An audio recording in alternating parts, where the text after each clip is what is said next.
What's going on, everybody? It's your boy J Main, back checking in with the people, back with another video. And today I wanted to talk about the rumors and speculation of the PlayStation 5 Pro actually being on the horizon and launching in 2024. Now, these rumors are coming from Tom Henderson of Insider Gaming, who is somebody I actually have come to trust in the insider gaming industry. He has actually been right more than not when it comes to the things that he leaks and speculates. So I'm leaning more on the side of this actually being a possibility, not only because it's what he's saying, but this is also something that we had saw in the previous generation with the PlayStation 4 Pro as well as the Xbox One X. So rumor is that the PlayStation 5 Pro is in development and could release in late 2024. Now, I'll pull up the article here. I highlighted a couple of things that I kind of wanted to mention, talk about, give my thoughts and opinions on what I feel about a PlayStation 5 Pro and if it's even needed at this point. He previously reported about this. This was a while back.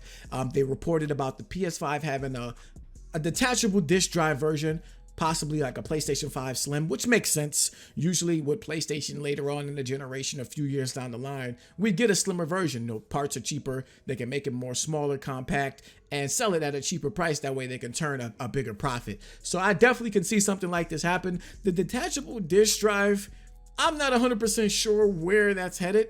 I mean, I know digital is a big factor into how people purchase their games these days. So with the detachable disk drive, I wonder if it's going to be something where the new PlayStation 5 iteration comes without the disk drive and you can buy it at a later date if you need, and that way they can sell this at a cheaper version. But wouldn't that just be the PlayStation 5 digital? So I'm not really 100% sure how this PlayStation 5 detachable disk drive thing is going to work.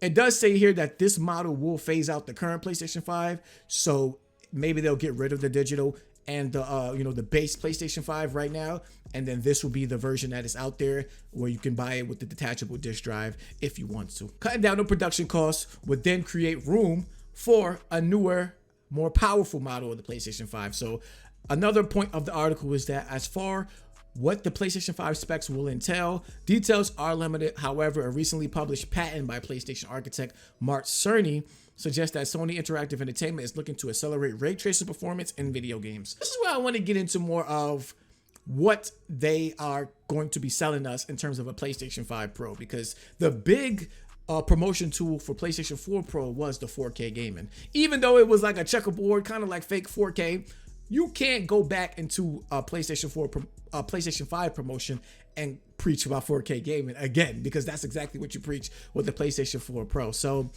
it's going to be interesting to see what they promote. Me personally, I'm already on board for the simple fact that this is going to make sure that games are performing at a higher resolution, higher performances, better settings, even more ray trace options, and we can get that in these games. It might be hard to sell that to the consumer, but I feel like the audience that is looking for something like this will understand what they're getting their hands on. I think as well as having the PS4 Pro already out there on the market, we know what we got with that. It wasn't like the PS4 Pro was getting these games that look drastically different than what the PS4 games look like. It was the same game, higher resolution, better performance, better settings. That's what you're going to get with the PS5 Pro. And I think where this system, Pro version, really makes sense is because at this point, we have been getting performance modes and resolution modes with pretty much every game that we have gotten. And what is going to eventually start to happen is, as these developers start to take more advantage of these hardware of PlayStation 5 and start dedicating games directly to this, I think what's going to happen is we might start to lose those performance modes because of how much fidelity is going to go into the visuals and the resolution. And games are going to be back at 30 FPS. So what I think is going to happen is the PlayStation 5 Pro comes in, and that is going to allow us to still have those performance options for people that want it on those games that are taking advantage of the full PS5 hardware set. Some people feel like it's not needed because we haven't gotten those games that take advantage of the PS5 hardware yet. But I think that's going to start to happen, and we're going to see it really soon.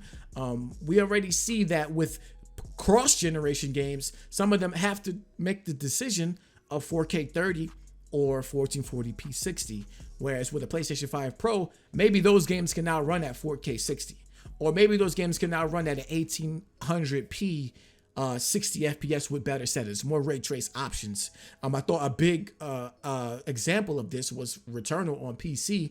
we see that that version had way more ray traced options that the PS5 version didn't even have. And we learned that that version was running at a 1080p performance and internal with the resolution. As they take more advantage of the PlayStation 5, we're going to start to see them focus on resolution, focus on fidelity, and that meaning that the frame rate is going to take a hit, whereas we've been getting a lot of frame rate options in this generation.